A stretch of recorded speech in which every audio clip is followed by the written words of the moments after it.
దేవుని పరిశుద్ధ నామానికి మహిమ కలుగును గాక. మరొకసారి ఆదరించి వాక్యమైన టీవీ కార్యక్రమాన్ని వీక్షిస్తున్న మీ అందరికీ మన ప్రభువును రక్షకుడు యేసుక్రీస్తు నామంలో శుభవందనాలు తెలియజేస్తున్నా. అందరూ బాగున్నారు కాబట్టి దేవుని నామానికి మహిమ కలుగును గాక. మనందరినీ కూడా దేవుడు తన రెక్కల చాటున దేవుడు కాపాడుతూ భద్రపరుస్తూ మన ప్రతి ప్రయాణాల్లో మన ప్రాకారాల్లో దేవుడు క్షేమాన్ని ఇస్తున్న ఆ దేవుని నామానికి మహిమ ఘనత ప్రభావం ఎల్లవేళలో కూడా కలుగును గాక. హల్లెలూయా. సరే, కొన్ని నిమిషాలు దేవుని వాక్యాన్ని ధ్యానించుకుందాం.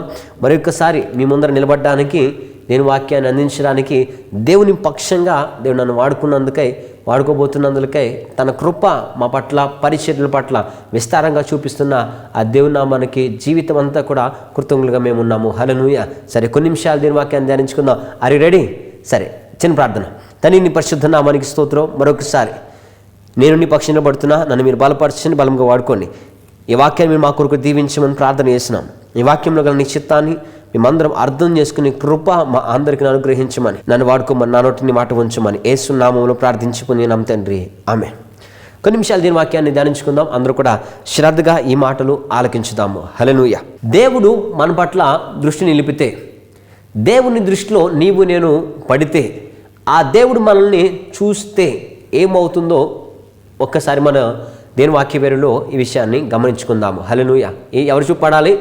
దేవుని చూపు మన మీద పడితే, ఆ దేవుని దృష్టి మన మీద పడితే ఏం జరుగుతుందో ఒక్కసారి మనం అడుగుదాం. ఎందుకంటే సాధారణంగా మనందరం కూడా మనల్ని ఎవరో ఒకరు చూడాలి అని చెప్పేసి అనుకునే వాళ్ళమే. ఉదాహరణ, మన ఇంట్లో ఏదైనా కొత్త వస్తువు కొనుక్కున్నాం అనుకోండి, వాళ్ళని పిలిచి వీళ్ళని పిలిచి చూపించాలి అని చెప్పేసి అనుకుంటాం. కొత్త బట్టలు కొనుక్కుని బయటకు వెళ్తున్నామంటే వాళ్ళని చూడాలని చెప్పేసి అనుకుంటాం. అలాగే ఇంకెవరి వస్తువుల సంగతి అంటే చెప్పవసరలా, వాళ్ళు చూడడం కోసం వీళ్ళని చూడడం కోసం హెయిర్ స్టైల్ కానీ లిప్స్టిక్లు కానీ చాలా వాళ్ళు చేస్తూ ఉంటారు. అంటే మనిషి యొక్క స్వభావం ఎవరో ఒకరు నన్ను ఏం చేయాలి? చూడాలి. మనం ఏ పని చేసినా కానీ వాళ్ళు చూడాలి, వీళ్ళు చూడాలి, వాళ్ళు మెచ్చుకోవాలి, వీళ్ళు మెచ్చుకోవాలి అని చాలాసార్లు మనం ప్రయత్నం చేస్తుంటాం. దాని కొరకు మనం తప్పిస్తూ ఉంటాం. కానీ దేవుని దృష్టి మన మీద పడితే, ఆ దేవుడు మనల్ని చూస్తే, ఆ దేవుని దృష్టిలోకి మనం వెళ్ళగలిగితే మన స్థితి ఏమవుతుందో ఒక్కసారి మనం జ్ఞాపకం చేసుకుందాము. హల్లెలూయా. మొదటి సమూయేలు గ్రంథము 9వ అధ్యాయము 16వ వచనం.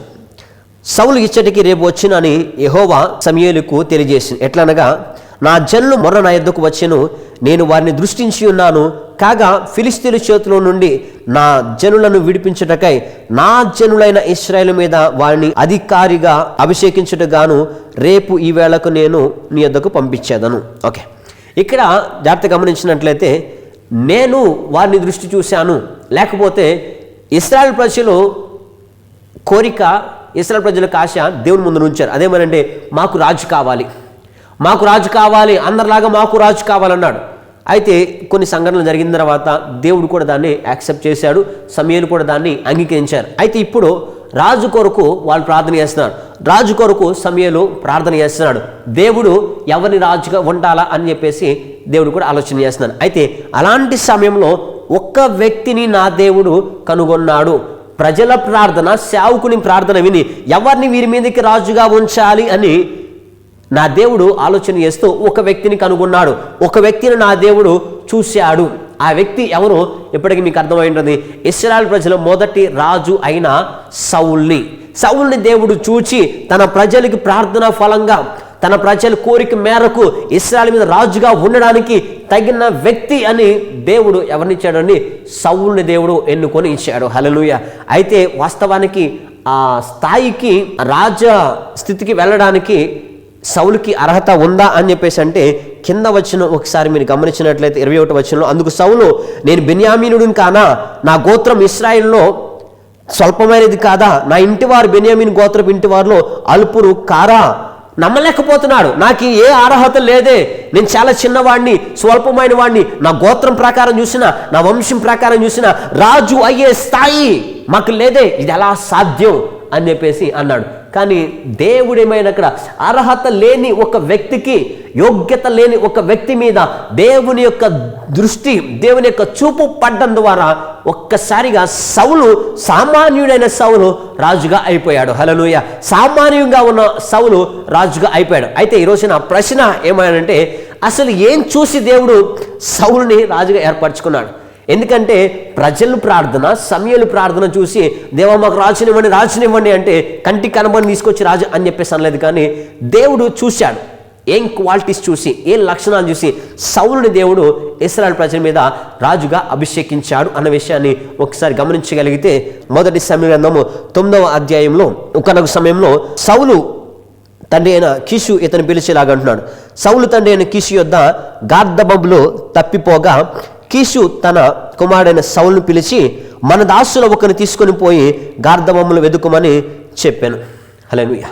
మొదటిగా ఎందుకు దేవుడు సౌలుని రాజుగా ఏర్పరచుకున్నాడు, దేవుని దృష్టి సౌలు మీద పడిందంటే, మొదటిగా ఇక్కడ సౌలు మాట వినేవాడిగా ఉన్నాడు, లోబడేవాడిగా ఉన్నాడు, పని చేసేవాడిగా ఉన్నాడు. ఎందుకంటే గాడిదలు తప్పిపోయినాయి, నువ్వు వెళ్ళి ఎతకరా అన్నాడు. ఎవరిని తీసుకుని పోయి? పనివాడిని తీసుకెళ్ళిపోయి, మన గాడిదలు తప్పిపోయినాయి, గార్దమూలం తప్పిపోయినాయి, వెళ్ళి వెతుకు అని చెప్పేసి అన్నాడు. నేను చెప్పనా, వాస్తవానికి ఆ పని ఎవరు చేసేది? పని వాళ్ళు చేసే పని. నాన్న నేను వెళ్ళను, నాకు పని ఉంది, ఆ పని వాళ్ళు పంపించుకో, నేను ఖాళీగా ఉన్నానా, నాకు ఆ పని ఉంది, ఈ పని ఉంది, ఇంత చీప్ పని నేను చేయడం ఏంటి, గొడ్ల దగ్గరికి నేను వెళ్ళడం ఏంటి, గాడిదల దగ్గర నేను వెతకడం ఏంటి, నేను ఎవరిని అనుకున్నావు, నేను ఆ పని చేయను, ఇంకెవరికైనా చెప్పుకో అని చెప్పేసి సౌలు అనలేదు. కానీ ఆ పని చేయడానికి, తప్పిపోయిన గాడిదలను వెతకడానికి సౌలు సిద్ధపడి తన పని వాళ్ళతో కూడా వెళ్ళాడు. హల్లెలూయా. అయితే ఇక్కడ ఇంకో విషయం గమనించినట్లయితే, ఆ తండ్రి పని అప్పగించడం గల ఉద్దేశం ఏంటంటే, మాట వింటాడు, చురుకైన వాడు, చెప్పింది చేస్తాడు అని తన తండ్రి కూడా తెలుసు. పని ఎవరికి అప్పు చెప్తామంటే చేసేవాడికే పని అప్పు చెప్తాం. పని పాటగా లేకుండా ఎదురు తిరిగేవాడికి పని అప్పగిస్తే చేయనోడికి ఏ పని కూడా ఎవరు కూడా అప్పగించరు. అందుకని ఇక్కడ సౌలు తండ్రి మాటకి విధేయత అయ్యేవాడిగా, లోబడేవాడిగా, అంత మాత్రమే కాదు పని చేసేవాడిగా ఉన్నాడు. ఇక్కడ తప్పిపోయింది వెతకడం అని చెప్పేసి అంటే అది సామాన్య విషయం కాదండి. అక్కడికి వెళ్ళి ఆ పని తీసుకురా, అక్కడికి వెళ్ళి ఈ పని చేయి అంటే చాలా తేలిక. టేబుల్ మీద ఉన్న ఆ రిమోట్ ఇవ్వు, లేదా అక్కడ ఉన్న ఆ సెల్ ఫోన్ ఇవ్వు, ఆ పేపర్స్ ఇవ్వు, ఈ బుక్స్ ఇవ్వు అని చెప్పేసి అంటే చాలా తేలిక. కానీ వెతకడం అంటే చాలా కష్టమైన పని, అవును కదా? ఉదాహరణకి మీ భర్తో లేదా మీ భార్య ఎవరిని నా సర్టిఫికేట్స్ ఎక్కడ ఉన్నాయంటే అక్కడే బీరువాలో ఉండే చూడని చెప్పేసి అన్నావు అనుకో, వెళ్ళి ఏం చేస్తాం, ఒక్కసారి ఒక ర్యాక్ చూస్తాం, దాన్ని కనబడట్లేదు, అక్కడే ఉండి చూడని చెప్పేసి అన్నావు అనుకో, కోపం వచ్చి ఎక్కడ పెట్టేది అసలు కనబడి సావదు దాన్ని, ఏమంటే తాళాలు ఎక్కడున్నాయి చూడని చెప్పేసి అనుకో, అక్కడే ఉండి చూడండి అని చెప్పేసి అనుకో, ఒకసారి చూద్దాం కనపడ, అసలు ఎక్కడ పెట్టింది అర్థం కాదు అని చెప్పేసి కోపం వచ్చేది, అవును కదా? వెతకడం అంటే ఒక్క నిమిషం అక్కడ వెయిట్ చేయాలంటే వివత్సమైన కోపం వచ్చేద్దాం మనకి, ఓపిక అస్సలు ఉండదు. వెతకడం చాలా కష్టమైన పని. వెతకాలంటే ఓపిక కావాలి, వెతకాలంటే దీర్ఘశాంతం కావాలి. అవన్నీ కూడా ఉన్నాయి కాబట్టి సౌలుని దేవుడు ఎన్నుకున్నాడు, సౌలుని తన తండ్రి పంపించాడు. దాని కింద వచనం చూసినట్లయితే 4వ వచనంలో ఎఫ్రాయిమైన్యముకు తిరిగాడు, అక్కడ లేవు. తర్వాత షాలిము దేశం దాటి సంచరించాడు, అక్కడ కనపల్లా. బెన్యామీను దేశం తిరిగాడు, అక్కడ కూడా దొరకలేదంట. హల్లెలూయా. అవన్నీ కూడా తిరిగాడు, ఎక్కడా కూడా ఏమో లేదంట, గాడిదలు దొరకలేదంట. అంటే దాన్ని బట్టి మనకు అర్థమవుతుంది, ఈయన నమ్మకస్తుడు, ఈయన పని చేసేవాడు, లోబడేవాడు, చురుకైన వాడు అని తండ్రి నమ్మకం ఉంచి ఆ పని అప్పగించాడు. ఇంకా చెప్పాలంటే వెతికే వరకును కూడా, దొరికే వరకును కూడా వెతికే మనసు కలిగిన వాడు, నాది నాకు కావాలి అన్న తాపత్రయం కలిగిన వ్యక్తిగా సౌలుని దేవుడు చూడగలిగాడు. హల్లెలూయా. నిజం చెప్తున్నా, మొదట్లో అనుకున్న విధంగానే గాడిదలు వెతకడానికి పనోళ్ళని పంపించవచ్చు కదా అంటే, పనివాడు పనోడే. ఒక దగ్గరికి వెళ్తాడు, అయ్యగారు ఆ దిక్కులు లేవండి అంటాడు. ఇంకో దగ్గరికి వెళ్ళి చూడరా అంటే చూసి వస్తాడు, టైం పాస్ చేస్తాడు, లేవని చెప్పేసి అంటాడు. కానీ ఇతను మాత్రమే ఎఫ్రాయిము దాటి, షాలిము దాటి, తర్వాత బెన్యామీను దేశం, వీటన్నింటి కూడా ఎందుకు వెళ్ళగలిగాడంటే అవి నావి, నేను వెళ్ళాలి అన్న ఆ స్వభావమే అతనిని దేవుని దృష్టిలో పడేలాగా చేసింది. హల్లెలూయా. నేను చెప్పిన ఈ రోజున పని చేసే వారిని నా దేవుడు ఏర్పరచుకుంటాడు. నీకు తెలియకుండానే నా దేవుడు నీ పనిని గమనిస్తూ ఉంటాడు. చాలాసార్లు మనం ప్రార్థన చేస్తాం, దేవా నన్ను వాడుకోండి, దేవా నన్ను వాడుకోండి, దేవా నన్ను వాడుకోండి అని. నేను చెప్పిన దేవుని రాజ్యంలో నేను వాడుకోవాలంటే నీ వ్యక్తిత్వాన్ని నా దేవుడు చూస్తాడు, నీ మనస్తత్వాన్ని దేవుడు చూస్తాడు. నీ ఇంట్లో పని ఎలా చేస్తున్నావో, నీ ఆఫీస్లో పని ఎలా చేస్తున్నావో, నీ చేతికి అప్పగించిన పని ఎలా చేస్తున్నావో అది చూచి దేవుని పనికి అప్పగిస్తాడు. చాలామంది ఆఫీసులో నమ్మకంగా ఉండరు, ఉద్యోగాల్లో నమ్మకంగా ఉండరు, ఇంటి దగ్గర పని నమ్మకంగా చేయరు, వ్యాపారాలు నమ్మకంగా చేయరు. కానీ మందిరంలోకి వచ్చి దేవా నాకు పని అప్పగించండి, నీ రాజ్యంలో వాడుకోండి అని ప్రార్థన చేస్తాను. నేను చెప్పనా, దేవుని పని నీకు అప్పగించాలంటే సామాన్యంగా ఉన్నప్పుడు నువ్వు ఎలా పని చేస్తావు, దేని వాక్యం నీ చేతికి వచ్చిన ఏ పనైనా శక్తి లోపం లేకుండా నువ్వు చేస్తే, నీ ఆఫీసులో నువ్వు నమ్మకంగా ఉంటే, నీ వ్యాపారం నువ్వు నమ్మకంగా ఉంటే, నీ ఇంటి దగ్గర పని శక్తి లోపం లేకుండా నమ్మకంగా చేయగలిగినట్లయితే అది చూసి నా దేవుడు విలువైన తన పని నీకు అప్పగించబోతున్నాడు. హల్లెలూయా. ఎందుకంటే ఇది నా దేవుడు చూశాడు. సౌలు గాడిదలు వెతకడం చూశాడు, ఆసక్తి చూశాడు, మాట వినేవాడిగా ఉన్నాడు, చురుకైన వాడిగా ఉన్నాడు, ఓర్పు కలిగిన వాడిగా ఉన్నాడు. ఇవన్నీ కూడా చూచిన తరువాత దేవుడు సౌలుని ఏర్పరచుకున్నాడు. హల్లెలూయా. నేను చెప్పిన పని బద్ధకస్తుల్ని నా దేవుడు ఏర్పరచుకోడు, సోమరిపోతుల్ని నా దేవుడు ఏర్పరచుకోడు. పని చేసే వారిని, చురుకైన వారినే, నమ్మకమైన వారినే నా దేవుడు తన పని కొరకు ఏర్పరచుకునే దేవుడు. ఉదాహరణకి కొత్త నిబంధన కాలంలో శిష్యులను దేవుడు ఎవరిని ఏర్పరచుకున్నాడండి? పడుకునే వారిని, సోమరిపోతుల్ని కాదు, రాత్రంతా నిద్రను మానుకొని పని చేసేవారిని, చేపలు పట్టుకునే వారిని, తన పనులు నమ్మకమైన వారిని దేవుడు ఏర్పరచుకున్నాడు. హల్లెలూయా. నేను చెప్పను, ఈరోజు నీ పనిలో కూడా నమ్మకంగా ఉన్నట్లయితే నా దేవుడు కూడా నా దేవుని పని నీకు అప్పగించగలుగుతాడు. కానీ మన పని ఎలా ఇష్టానుసారంగా మనం చేసుకుంటాం. కానీ మనం ఏమంటాం అక్కడ, దేవుడు నీ పని నాకు అప్పగించు కాదు, నీ పని దేవుడు చూస్తాడు. ఎలా నమ్మకంగా చేస్తున్నావో దేవుడు చూస్తాడు. చీపురు పట్టుకున్నప్పుడు, మందిరంలో చీపురు ఊడుస్తా ఉన్నప్పుడు ఎలా ఊడుస్తున్నావో నా దేవుడు చూస్తాడు. అవన్నీ చూసిన తర్వాతే నా దేవుడు నీకు ఉన్నతమైన పనిలోనికి దేవుడు తీసుకువెళ్తాడు. కానీ ఈ రోజున మనం దేవుడు చూస్తే ఒకలా ఉంటాం, చూడకపోతే ఒకలా ఉంటాం. పాస్టర్ గారు చూస్తే ఒకలా పరిచర్య చేస్తాం, పాస్టర్ గారు చూడకపోతే ఒకలా పరిచర్య చేస్తాం. పాస్టర్ గారు ముందర ఒకలా ఉంటాం, వెనక ఒకలా ఉంటాం. మీ ఆఫీసులో సార్ ఉంటే ఒకలా ఉంటాం, మీ బాస్ ఉంటే లేకపోతే ఒకలా ఉంటాం. ఎవరన్నా చూస్తే పని చేస్తాం, చూడకపోతే పని చేయని వాళ్ళు, దొంగలాగా నాటకాలు ఆడేవాళ్ళు చాలామంది ఉంటారు. హల్లెలూయా. నేను అలాంటి వాళ్ళే అని చెప్పేసి చాలామంది అనుకుంటా ఉన్నారు. నేను చెప్పనా, అలాంటి వారిని కాదు కానీ నా దేవుడు చూసేది, ఉన్నా లేకపోయినా, నీ ఆఫీసర్ ఉన్నా లేకపోయినా, పనివాడు అక్కడ ఉన్నా లేకపోయినా, పాస్టర్ గారు ఉన్నా లేకపోయినా, ఎవరు చూసినా చూడకపోయినా, ఎవరైతే వ్యక్తిత్వం చొప్పున పని చేస్తారో వారిని నా దేవుడు దృష్టి నిలిపి నీ జీవిత స్వభావాన్ని, నీ భవిష్యత్తుని ఆశీర్వాదకరంగా మార్చబోతున్నాడు. సౌలు దేవుడు నన్ను చూస్తున్నాడు అని చెప్పేసి వెళ్ళలేదు, దేవుడు నన్ను చూస్తున్నాడు అని చెప్పేసి పని చేయలేదు. కానీ తన వ్యక్తిత్వం పని చేయడం, తన వ్యక్తిత్వం వెతకడం, తన వ్యక్తిత్వం ఓర్పు కలిగి ఉండడం, అందుకే ఆ పని అతడు జరిగించగలిగాడు. హల్లెలూయా. నేను చెప్పిన ఈ రోజున మన దేవుడు కూడా మనకి పని అప్పగించవచ్చు. గాడిదలు వెతికే పని, విలువ లేని పని, స్వార్థ పని, తన రాజ్యాన్ని ప్రకటించే పని నీకు నాకు కూడా అప్పగించాడు. అయితే ఆ పని ఎలా చేస్తున్నాం, ఆ పని ఎలా చేస్తున్నాం అన్నది ఒక్కసారి మనం ఆలోచన చేద్దామా? దేవుని దృష్టి సౌలు మీద పడ్డానికి కారణం అదే. అతడు పని చేసేవాడు, తండ్రి మాట విన్నాడు, వెళ్ళమంటే వెళ్ళాడు. ఈ రోజున మనం ఆ పని చేయలేం. వెళ్తానులే, రేపు వెళ్తానులే, వెల్లుండి వెళ్తాను, నాకు కుదరదు అని కారణాలు చెప్తాం. కానీ అతను విధేయత ఉన్నాడు, తండ్రి మాట నమ్మాడు. ఈ రోజున పాస్టర్గా నీకు ఏదైనా పని అప్పగిస్తే ఆ పని ఎలా చేస్తున్నావు? నీ సేవకుడి మాటకు లోబడుతున్నావా? నీ సేవకుడి మాట విధేయత కలిగి ఉన్నావా?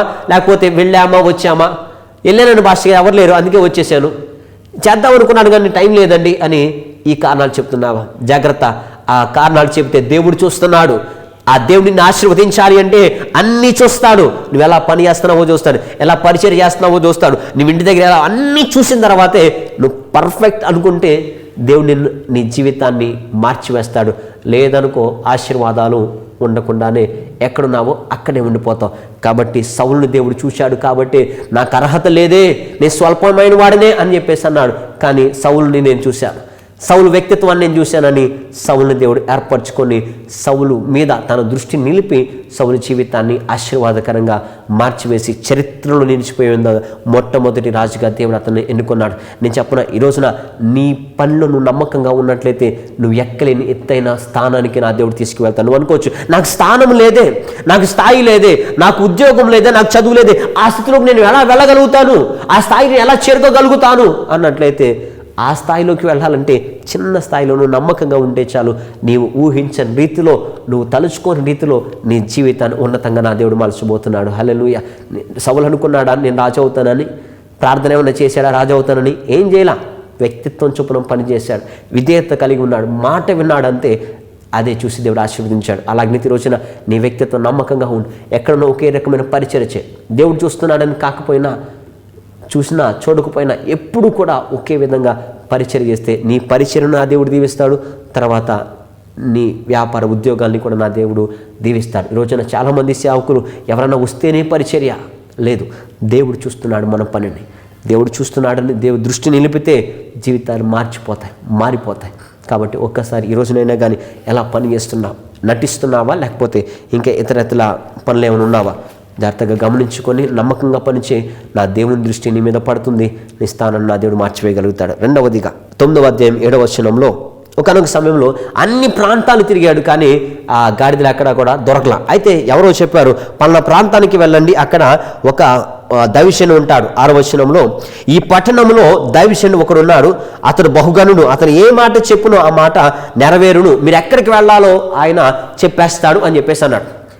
ఆ ప్రాంతాలలోకి వెళ్ళండి, అక్కడ దైవజనుడు ఉన్నాడు, అతను ప్రవక్త, ఏం చెప్పినా కానీ మీకు జరుగుతుంది అని చెప్పేసి అన్నప్పుడు వెంటనే వెళ్ళిపోయారు. అక్కడ వెళ్ళే ముందు అక్కడ ఒక మాట చెప్తున్నాడు. ఏమనంటే 7వ వచనం, అందుకు సౌలు, మనము వెళ్ళుని ఎడల ఆ మనిషికి ఏమి తీసుకొని పోదుము, ఆ దైవజనుడు మనకు మార్గం చెప్పినందుకు ఏమి ఇవ్వాలి, ఏం బహుమానం ఇవ్వాలి, కృతజ్ఞతగా ఏ కానుక ఇవ్వాలి అని చెప్పేసి ముందుగానే ఆలోచన కలిగి ఉన్నాడు.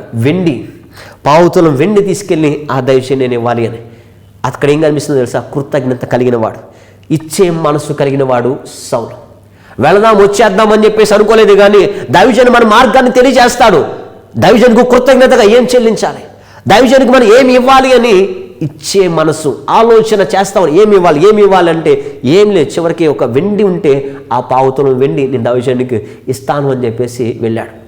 ఆశీర్వాదం పొందకముందే, మార్గం తెలియబడడానికన్నా ముందుగానే ఇవ్వడానికి ఇష్టపడ్డాడు. నేను చెప్పిన ఇవ్వడం కూడా నా దేవుడు చూస్తాడు. నీకు నా దేవుడు గొప్ప ఆశీర్వాదం నీకు ఇవ్వాలంటే చాలాసార్లు మనం అనుకుంటాం, పెద్ద ఉద్యోగం నాకు కావాలి, వ్యాపారంలో అభివృద్ధి కావాలి, అది కావాలి, ఇది కావాలి, దేవా నా చేతి నిండా డబ్బులు ఉండాలి, నా మెడలో బంగారం ఉండాలి, నా బీరువా నిండా బట్టలు డబ్బు నిండిపోవాలి అని ఆశీర్వదించండి అని మనం ప్రార్థన చేస్తూనే ఉంటాం. నేను చెప్పిన నువ్వు ప్రార్థన చేస్తే ఆర్థికంగా నువ్వు ఆశీర్వదించబడలేవు. నిజమే, నువ్వు ప్రార్థన చేసినంత మాత్రాన ఆర్థికంగా నువ్వు ఆశీర్వదించబడలేవు. ప్రార్థన చేసినంత మాత్రాన నీకు దీవెన కలుగదు. అది పాస్టర్ గారు నిజం. ఇక్కడ ఎందుకు దేవుడు సౌలును ఆశీర్వదించాడు అని చెప్పేసి అంటే, సౌలు ఇచ్చేవాడిగా ఉన్నాడు, సౌలు కృతజ్ఞత కలిగి ఉన్నాడు, అందుకే సౌలును దేవుడు ఆశీర్వదించాడు. నేను చెప్పనా, అంత రాజ్యాన్ని సౌలుకి అప్పగించాలంటే ఇచ్చే మనసు ఉందో లేదో సౌలుకి తెలియాలి. ఎందుకంటే రాజ్యాన్ని అప్పగించి, డబ్బును అప్పగించి, తన ప్రజలను అప్పగించిన తర్వాత ఇతను పిసినారుడైతే ట్యాక్స్ పేరిట, పన్నుల పేరిట తన ప్రజల్ని కష్టపెడితే అవన్నీ కూడా దేవుడు ఆలోచించి ఇతను ఇచ్చేవాడే, కృతజ్ఞత కలిగిన వాడే, ధారాళంగా ఇచ్చేవాడని ఆ మనసును చూచి దేవుడు ఇవ్వడానికి ఇష్టపడ్డాడు. నేను చెప్పనా, నీ చెయ్యి నా దేవుడు చూస్తున్నాడు, నీ చెయ్యి నా దేవుడు చూస్తున్నాడు. నువ్వు ఎంత దేవునికి ఇస్తున్నావో, దేవుని పరిచయం ఎలా ఇస్తున్నావో నా దేవుడు చూస్తున్నాడు. చాలామంది ఎలా ఇస్తున్నామో మీకు తెలుసు, దేవుని పరిచయం ఎలా వెతుకుతున్నామో మీకు తెలుసు. అతను మార్గం తెలిపినందుకే ఇవ్వాలనుకున్నాడు. ఈ రోజున టీవీ పరిచర్య ద్వారా మీ ఇంట్లోకి వస్తున్నాం, టీవీ పరిచర్య ద్వారా మీకు సువార్త ప్రకటిస్తూ ఉన్నాం. దేవుడు చాలామంది చెప్తారు, మీ వాక్యం మేము ఆదరించబడ్డామండి, మీ వాక్యం చాలా బాగుందండి, చాలా మేము దీవించబడుతున్నామండి, పాస్టర్ గారు ప్రార్థన చేయండి అని చెప్పేసి అంటారు. అయితే సౌలులో ఉన్న వ్యక్తిత్వం నీలో కూడా ఉన్నట్లయితే మార్గం చూపినందుకు నేను దైవజనుడికి ఇవ్వాలి అని చెప్పేసి ఆ సౌలు ఇచ్చాడు. అలాగనైతే ఈ రోజున సంఘంలో నీ కొరకు పరిచర్య చేస్తున్నా, నా కొరకు ప్రార్థన చేస్తున్న సేవకునికి నేనేమి ఇవ్వాలి, వాక్యాన్ని చెప్తున్న దైవజనుడికి నేనేమి ఇవ్వాలి, నా కోసం ఉపవాసం ఉంటా, కన్నీరు కారుస్తా, ప్రార్థన చేస్తా, సలహాలు చెబుతా, నన్ను పోషిస్తా, నాకు కాపుదలు ఇస్తున్నా నా దైవజనుడిని నేను ఏమి ఇవ్వాలి అని ఎప్పుడన్నా ఆలోచించావా? అది మనకు అనవసరం. అది వాళ్ళ బాధ్యత అండి. పెద్ద పొగరుగా ఎవరి కోసం చేస్తున్నాడు అండి? దేవుడి కోసం చేస్తున్నాడు. ఉపవాసం ఎవరి కోసం అన్నాడు? అది వాళ్ళ పని అండి. అవును, మరి నువ్వు తిని బయగా పడుకుంటే నీకోసం కడుపు కాల్చుకుని ఉండడం మా పని. ఇంట్లో పడుకొని పాస్టర్ మా కోసం ఒకరోజు ఉపవాసం ప్రార్థన చేయను, ఇంట్లో పరిస్థితి ఏం బాగల, మేము ఉంటాం ఉపవాసం, నువ్వు మాత్రం బరీగా తిని పడుకో. పాస్టర్ మా ఇంటికి రావాలండి అర్ధరాత్రి, నీకోసం ప్రయాసపడతా, కన్నీరు కారుస్తా, ఉపవాసం అంటా, గోజాడుతా, ఆత్మీయంగా నడిపిస్తా, వాక్యాన్ని ధ్యానిస్తున్న దైవజనుడికి ఈ రోజున కృతజ్ఞతగా ఏమి ఇవ్వాలి? దైవజను ప్రార్థన ద్వారానే ఈరోజు మేము బతుకున్నాము, దైవజను ప్రార్థన ద్వారానే మా కుటుంబం కలిసింది, దైవజను వాక్యం ద్వారా మేము ఆత్మీయంగా బలపడుతున్నాము, దైవజను మాట ద్వారా మేము ఆదరించబడుతున్నాము, ఈ దైవజనుడికి ఏమి ఇవ్వాలి అని ఈ రోజున ఆలోచన చేసావా? లేదు. ఒక్క మాట చెప్పి చాలా బాగుందండి, కానీ ఈ కార్యక్రమం కొనసాగించడం నేనేం చేయాలి, దైవజనుడికి నేనేం ఇవ్వాలి అని ఏ రోజైనా నువ్వు ఆలోచన చేసినట్లయితే నిజంగా క్రైస్తవ సంఘం ఇంకా ఎప్పుడో వ్యాప్తి చెందేది. కానీ ఈ రోజున అటువంటి మనసు లేదు. దేవా నాకు ఇవ్వాలి అంటాడు. నేను చెప్తున్నాను, నువ్వు ఇవ్వాలి, నీకు ఇవ్వాలంటే నా దేవుడికి నువ్వు ఇవ్వాలి. ఎందుకో తెలుసా, నువ్వు దేవునికి ఇస్తేనే నా దేవుడు కూడా నీకు ఇచ్చేది. ఏమండి, నీవు దేవునికి ఇస్తేనే నా దేవుడు కూడా నీకు ఇచ్చేది. నువ్వు ఇచ్చేదాన్ని బట్టి నా దేవుడు కూడా నీకు ఇస్తాడు. అర్థం కాలేదా? నువ్వు ఇచ్చేదాన్ని బట్టి నా దేవుడు కూడా నీకు ఇస్తాడు. ఉదాహరణకి మన పెళ్ళిళ్ళకి ఏదన్నా ఫంక్షన్కి వెళ్ళినప్పుడు కట్నాలు ఎందుకు పెడతామండి? కట్నాలు ఎందుకు పెడతాం? రేపు నీకు వస్తాయినా పర్లేదు చెప్పండి, అవునా కదా? రేపు నీకు వస్తాయి అని. అలా కాకుండా నీ పిల్లలందరి పెళ్ళిళ్ళు అయిపోయి నేను చెప్పేసి అనుకో, ఎవరికన్నా నువ్వు పెళ్ళిళ్ళకి వెళ్తా కట్నం పెడతావంటే పెట్టం. మా అన్నీ అయిపోయినాయిగా, అరే పెద్దోడా నీ ఇష్టం, మా అన్నీ అయిపోయినాయి, రేపు నీ కూతురు నీ కొడుకే ఉండాలి, నువ్వు పెట్టుకుంటే నువ్వు పెట్టుకో పెద్దోళ్ళు అయిపోయిన తర్వాత. అంటే నువ్వు కట్నం పెట్టేది వాళ్ళ మీద ప్రేమతో కాదు, రేపు పొద్దు నీకు వస్తాయని. అలాగే దేవుని యొక్క ప్రిన్సిపల్ ఏంటో చెప్పిన, నీ మనస్సు తెలుసుకోవాలని. వీనికి ఉద్యోగం ఇస్తే, డబ్బులు ఇస్తే ఈ నమ్మకంగా ఉంటాడా లేదా? నేను చెప్పనా, మన డబ్బులో మన మనస్తత్వం ఎప్పుడు తెలుస్తుందో తెలుసా? చాలామంది అడుగుతారు, నాకు గవర్నమెంట్ ఉద్యోగం వచ్చేస్తే దేవా నేను సంఘాలు కట్టిచ్చేస్తా, పాస్గా గది ఇచ్చేస్తా, ఇది ఇచ్చేస్తా అని చెప్పేసి అంటాం. నాకు ఇన్ని డబ్బులు వచ్చేస్తే పాస్టర్ గది ఇచ్చేస్తా, ఇది ఇచ్చేస్తా, నా అప్పుడు తీరిపోతే నేను టీవీ ప్రోగ్రామ్ స్పాన్సర్ చేస్తా, 10,000 ఇచ్చేస్తా, 5,000 ఇచ్చేస్తా. నేను చెప్పనా, ఆ మాటలు దేవుడు నమ్మడం. ఉద్యోగం లేకపోయినా నేను నా సేవకునికి నేను ఇవ్వాలి అని ₹1 ఇచ్చినా, ₹10 ఇచ్చినా, ₹100 ఇచ్చినా, ₹1000 ఇచ్చినా కానీ అది చూసి లేమిలోనే నీ మనస్తత్వం బయటకు పడుతుంది. నీ ఇబ్బందుల్లోనే దేవుని ప్రేమ బయటపడుతుంది. నీ ఇబ్బందుల్లోనే నువ్వు ఎలా ఇచ్చేవాడివా కాదా అనేది బయటపడుతుంది. ఎందుకంటే ఇప్పుడు ఎవనోడు పెద్దనేవాడు, ₹100 అప్పుడు నువ్వు ఇవ్వలేనోడు, ₹1000 నువ్వు ఇవ్వలేవు. కానీ ఈ సౌలు రాజు కాకముందే ఇచ్చేవాడిగా ఉన్నాడు. అందుకే దేవుడు అతన్ని ఏర్పరచుకున్నాడు. ఈరోజున చాలా భేద వివరాలు అందించిందండి. 2 కాసులు వేసింది అక్కడ, కానీ మిగిలిన ఏం చేశారు అక్కడ? దేవుడు అక్కడ మంచి మాట చెప్పాడు, మీ అందరికన్నా ఈవిడే ఎక్కువ ఇచ్చింది. అదేంటండి, మేము ₹100 ఇచ్చాము, ₹2 వేసింది. మీరందరూ కూడా ₹1000 ఉంటే ₹10 వేశారు, 10,000 ఉంటే 1000 వేశారు. ఆవిడైతే తన దగ్గర ఉన్న విలువ లేని ₹2 ఉన్నాయి, ఆ 2 కాసులు కూడా నా దగ్గరికి ఇచ్చింది, ఆమె ఎక్కువ ఇచ్చింది. అది దేవుని దృష్టిలో పడేది మనస్సు. నువ్వు ఎలా ఇస్తున్నావో దేవుడు కూడా చూస్తాడు. దాన్ని బట్టి నా దేవుడు నీకు తిరిగి ఇస్తాడు. చాలామంది ఇప్పిస్తున్నారుగా గీసి ఇస్తారు, రాసి ఇస్తారు. దేవుడు చూస్తున్నాడు నీ చెయ్యిని, నీ మనసును దేవుడు చూస్తున్నాడు. దేవుడు నీకు తిరిగి ఇవ్వాలి అన్నట్లయితే దేవుడు నన్ను చూస్తున్నాడు. నేను ధారాళంగా ఇస్తే, విస్తారంగా ఇస్తే నా దేవుడు నన్ను దీవిస్తాడు. ఆ దీవెన ఇవ్వడంలోనే ఉంది. సౌలుని దేవుడు అందుకే దీవించాడు. అంత రాజ్యాన్ని, అంత డబ్బుల్ని నీ చేతిలో పెట్టాలంటే అసలు ఇటు చెయ్యి ఇచ్చేదా కాదా అని దేవుడు గమనించాడు. ఓ ఇతను ఇచ్చేవాడే అని దేవుడు ఆ స్థితిని చూసి అతన్ని దేవుడు ఎందుకున్నాడు. హల్లెలూయా. కాబట్టి చెప్పండి, ఇవ్వాలంటే, నీకు ఇవ్వాలంటే నువ్వేం చేయాలి? నువ్వు దేవునికి ఇవ్వు. అసలు అక్కడ మాట ఉంది, నాకు ఎంత ఆశ్చర్యం అనిపించింది అంటే, మార్గం చెప్పినందుకు నా దైవజనునికి ఏమి ఇవ్వాలి, నీకోసం ప్రార్థన చేస్తున్నందుకు దైవజనునికి ఏమి ఇవ్వాలి అని ఇప్పుడు నన్ను ఆలోచించావా? నాకోసం ఉపవాసం ఉన్నందుకు, నాకోసం ఇంత పరిచయం చేస్తున్నందుకు, ఆరోగ్యం ఉన్నా బాగోకపోయినా రాత్రులైనా అర్ధరాత్రులైనా నాకు దగ్గరకు వస్తున్నందుకు దైవజనునికి నేను ఏమి ఇవ్వాలి అని ఈ రోజున దైవజన అవసరం తెలుసుకోగలిగావా? ఈ రోజున ఆ విధంగా ప్రార్థన చేయి. నీ మనసును బట్టి నా దేవుడు నిన్ను కూడా దీవించబోతున్నాడు. చివరిగా మొదటి సమయ గ్రంథం 10వ అధ్యాయము 20వ వచనంలో, పనికి మాలిన వారు కొందరు ఈ మనుషుడు మనల్ని ఎలాగున రక్షింపగలడని చెప్పుకొనుచు అతనిని నిర్లక్ష్యము చేసి అతనికి కానుకలు తీసుకురాకుండా ఉండగా అతడు చెవిటి వాడైనట్టు ఓరుకుండెను. అతని మనసు ఏందో తెలిసి చివరిగా చెవిటివాడిగా ఉన్నాడంట. తగ్గింపుతో ఉన్నాడు, అతను తగ్గింపు కలిగి ఉన్నాడు. ఒకనొక సమయంలో రాజు అయిన తర్వాత అందరూ యాక్సెప్ట్ చేశారు. కానీ పనికి మనలు కొంతమంది ఉంటారు, వాళ్ళు ఏం చేయలేదు, ఇతను మనం రక్షించేస్తాడా, ఈడు మన రాజా, ఇతను మనం గౌరవించాలా అని కానుకలు తీసుకురాకుండా ఉన్నట్లయితే ఆ మాట విని ఇతను ఎలా ఉన్నాడు తెలుసా? చెవిటోడు అన్నాడు. ఈడు మనకు రాజా అంటే ఆ మాట నాకు వినపడలేదన్నాడు. ఈడు మనల్ని రక్షించేస్తాడా, పెద్ద పోటుగాళ్ళు వచ్చాడు అన్నాడు. ఆ మాట నాకు వినపడలేదు. ఈడు పెద్ద భక్తిపరుడా అన్నాడు. ఆ మాట నాకు వినపడలేదని సౌలు చెవిటివాడిగా ఉన్నాడు, తగ్గింపు కలిగిన వాడు. ఈ రోజున నిన్నెవడన్నా అంటే కనుక అంతు చూసుకుంటాం మనం. నువ్వా నేను తేల్చుకున్నారా అని చెప్పి జుట్లు బిక్కుండా రెడీ అయిపోతాం. కానీ దేవుని పిల్లలుగా మనం నిన్ను తృణీకరిస్తే, ఈ ప్రార్థన పరుడా, ఈ నీ గురించి చెడ్డగా మాట్లాడుతూ ఉన్నట్లయితే నీవు నేను కలిగి ఉండాల్సిన లక్షణం తగ్గించుకొని చెవిటి వాడినట్లుగా ఉంది.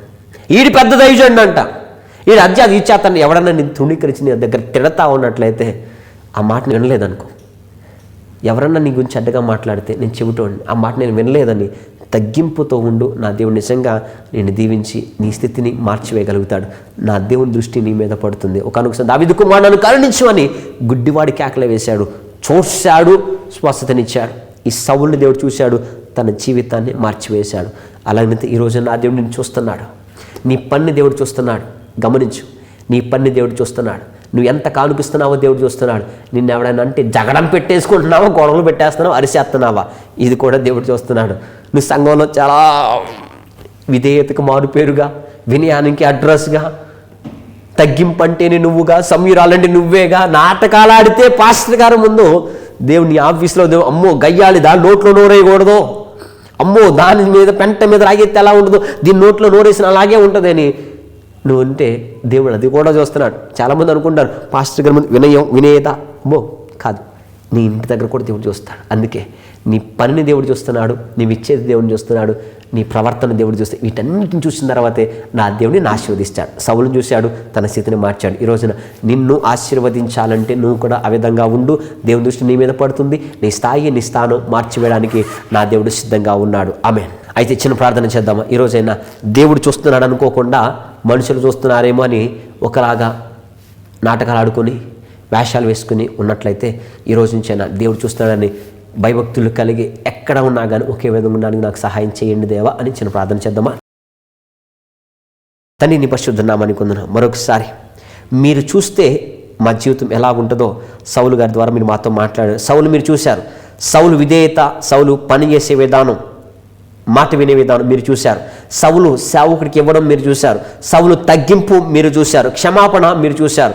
తద్వారా మీ కనుదృష్టి అతని మీద నిలిపి ఇశ్రాయేలు ప్రజలకి రాజుగా మీరు అనుగ్రహించి ఈరోజు మేము కూడా మా పనిని మీరు చూస్తున్నారని, మా పరిచయం మీరు చూస్తున్నారని, మా ప్రవర్తన మీరు చూస్తున్నారని, మా సోమరిపోతనాన్ని మీరు చూస్తున్నారని, మా బద్ధకాన్ని కూడా మీరు చూస్తున్నారని గుర్తి ఇక మీదట నమ్మకంగా పనిచేసే కృప మాకు దయచేయండి. మీరు మా కానుక మీరు చూస్తున్నారని, మీరు దాని ప్రతిఫలం ఇచ్చే దేవుడు అని, మీ సేవకునికి ఎంత ఇస్తున్నామో, టీవీ పరిచయకి ఎంత ఇస్తున్నామో, మమ్మల్ని ఆదరించినందుకు, మాకు వాక్యం చెబుతున్నందుకు, మీ సేవకునికి ఏమి ఇవ్వగలుగుతున్నామో ఈరోజు మీరు మాతో మాట్లాడి ఉన్నారు దేవా. ఈరోజున మరొకసారి నీకు కృతజ్ఞత చెల్లిస్తున్నా. చివరిగా మాకు తగ్గింపును అనుగ్రహించండి. నీ సన్నిధిలో ప్రార్థన చేస్తూ యేసు నామములో మీ కనుదృష్టి మా మీద ఉంచండి దేవా. నీ రాజ్యానికి నమ్మకస్తులుగా, వారసులుగా మమ్మల్ని చేసుకోమని సౌలులో కలిగిన లక్షణాలు మేము కూడా కలిగి నీ కనుదృష్టి మా మీద నిలిపుంచులాగిన మా ప్రవర్తన అంతటి మీద మీ అధికారాన్ని ఒప్పుకుంటూ నీకు ఇష్టానుసరమైన జీవితాన్ని మాకు అనుగ్రహించమని యేసు నామములో ప్రార్థించుకుని నామ తండ్రి, ఆమేన్. God bless you. నేను మిమ్మల్ని దీవించను గాక. ఈ కార్యక్రమం ద్వారా మీరు పొందిన ఆత్మీయ మేలును దయచేసి మాతో పంచుకోండి. నీ కొరకు ప్రార్థన చేయడానికి ఎల్లప్పుడూ సిద్ధంగానే ఉన్నాను. దేవుడు మిమ్మల్ని దీవించను గాక. ఆమేన్. ఇప్పటి వరకు మా ఆదరించిన వాక్యం అనే ఈ టీవీ కార్యక్రమాన్ని చూసిన మీకు ప్రభు నామమున వందనాలు తెలియజేస్తున్నాను. మీ ప్రార్థనా శ్రద్ధలకు మమ్మల్ని సంప్రదించవలసిన మా చిరునామా పాస్టర్ డి సురేష్ గారు, Mahima area church, near Srinivasapuram bypass road, Jangareddygudem. మీ ప్రార్థనా ఆసక్తులకు మమ్మల్ని సంప్రదించవలసిన మా ఫోన్ నంబర్లు 8008995324, 9505805043, 08821276291. God bless you.